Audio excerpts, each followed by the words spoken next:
अस्सलाम वालेकुम नाज़रीन, जिस तरह से फेयर तरीके से इमरान खान की जमात पीटीआई में इंट्रा पार्टी इलेक्शंस हुए, इस तरह आज तक किसी भी जमात में इलेक्शंस नहीं करवाए गए, लेकिन फिर भी पीटीआई को नुक्कड़ में लगाने की भरपूर कोशिश की जा रही है और इमरान खान से बल्ले का निशान छीनने के लिए इंट्रा पार्टी इलेक्शंस को मुतनाज़ बनाने की कोशिश की जा रही है।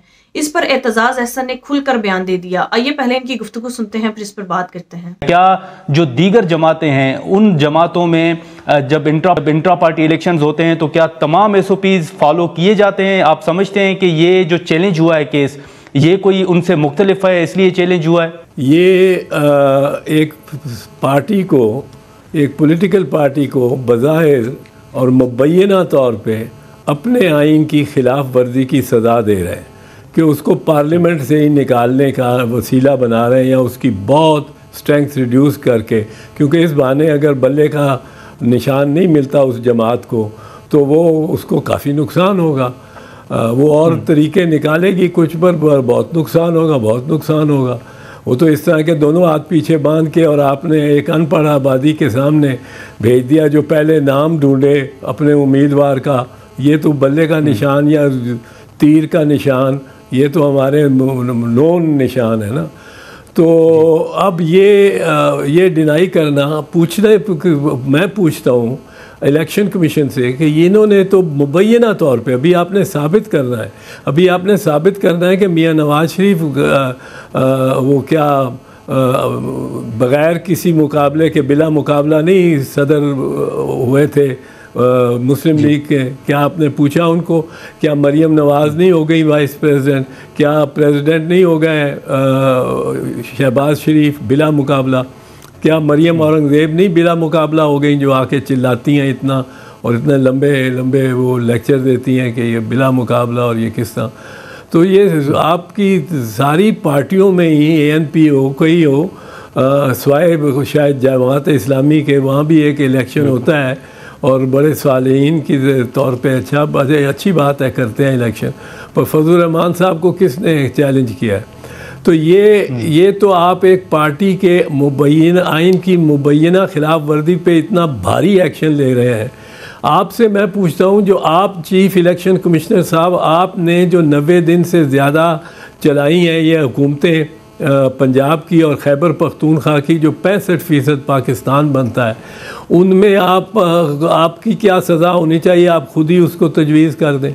जो आपने निगरानों को बिठा रखा है, क्योंकि जब इलेक्शन कॉल हो जाती हैं तो under article 218 and 224 the chief election commissioner commands all the powers of the prime minister, he becomes the chief executive officer, क्योंकि every executive authority is required to obey his orders, ये लिखा हुआ है, every executive. अब आप judicial authorities नहीं, every executive authority. अब आपके पास इतनी इख्तियार आ गया, आपने पहले सुप्रीम कोर्ट में जाके कहा जो तारीख आप डाल दें दे दें मैं कर दूंगा, फिर आपने एक 30 अप्रैल की मान ली, फिर आपने एक 8 अक्टूबर की चला दी कि 8 अक्टूबर को होंगे। अब आप 8 फरवरी की कह रहे हैं। पहले तो बताएं आपकी क्या सज़ा होनी चाहिए और आप अपना वॉलंटियर करें, फिर आप किसी और की आंख के शतीर को निकालें। दूसरी बात यह है, दूसरी बात यह है कि there is a presumption of regularity.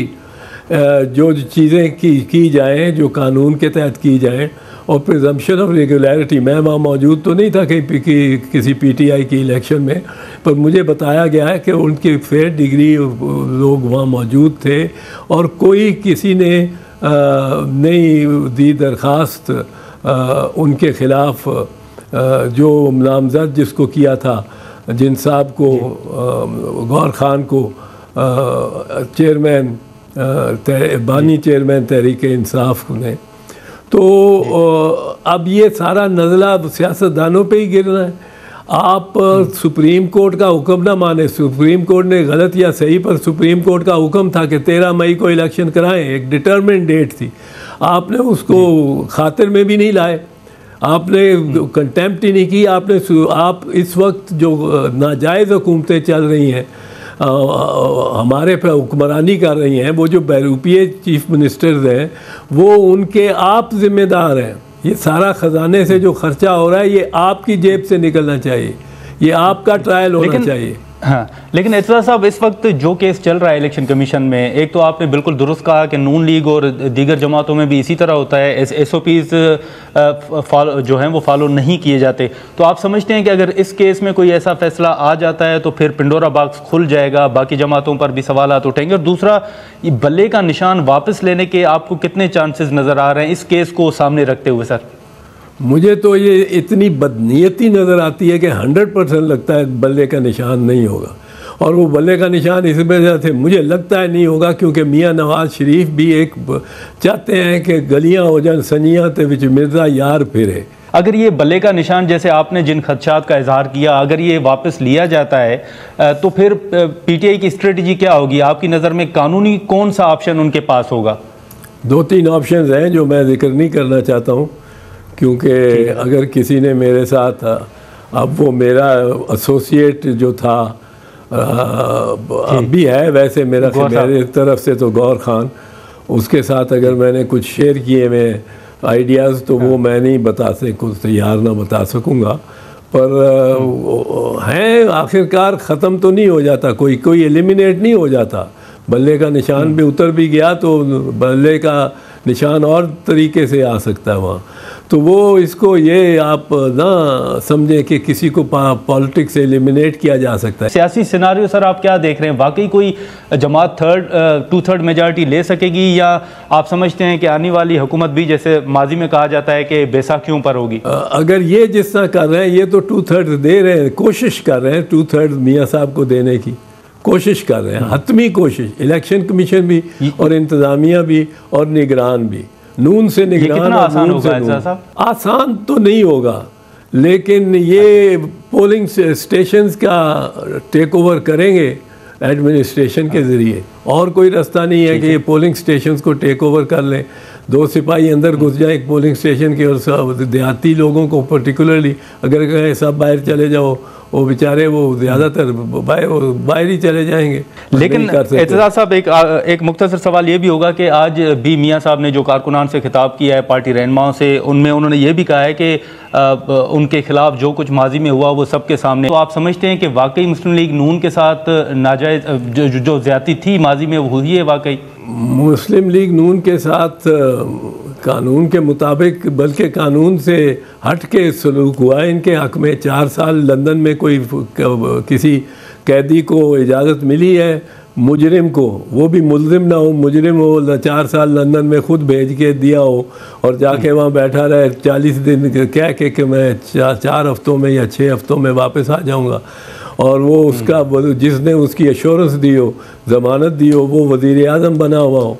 Muslim league नून तो लाडले हैं भाई साहब, लाडला प्लस। नाज़रीन, आज तक नून लीग में नवाज शरीफ और पीपल्स पार्टी में जरदारी को बिना इलेक्शंस के चेयरमैन बना दिया गया और किसी में इतनी हिम्मत नहीं हुई कि इस पर आवाज उठाए।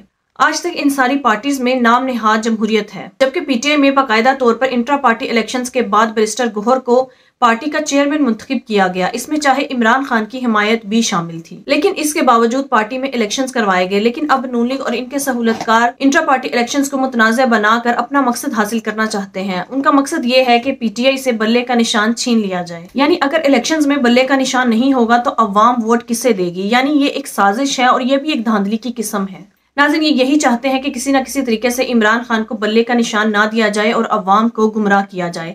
लेकिन एतजाज एहसन के मुताबिक अगर ये इमरान खान को बल्ले का निशान नहीं भी देते, तब भी इमरान खान ने ऐसी प्लानिंग कर रखी है कि नून लीग और इनके सहूलतकार हक्के बक्के रह जाएंगे। नाज़रीन, अफसोस होता है कि इनको न जाने इस तरह की हिदायत कौन देता रहता है, क्योंकि नून लीग और इनके सहूलतकार इस तरह के हथकंडे इस्तेमाल करते हुए अवाम में खुद ही बेइज्जत हो रहे हैं और अवाम इनसे मजीद मुतनफ़र होती जा रही है। जबकि इमरान खान इतने जबरदस्त तरीके से प्लानिंग करते हैं कि इनको मुंह तोड़ जवाब भी मिलता है और अवाम की हमदर्दी और सपोर्ट भी इमरान खान को मिलती है। नाज़रीन, आपकी इस बारे में क्या राय है? कमेंट में जरूर बताइएगा। अगली वीडियो में मिलते हैं, तब तक के लिए अल्लाह हाफिज।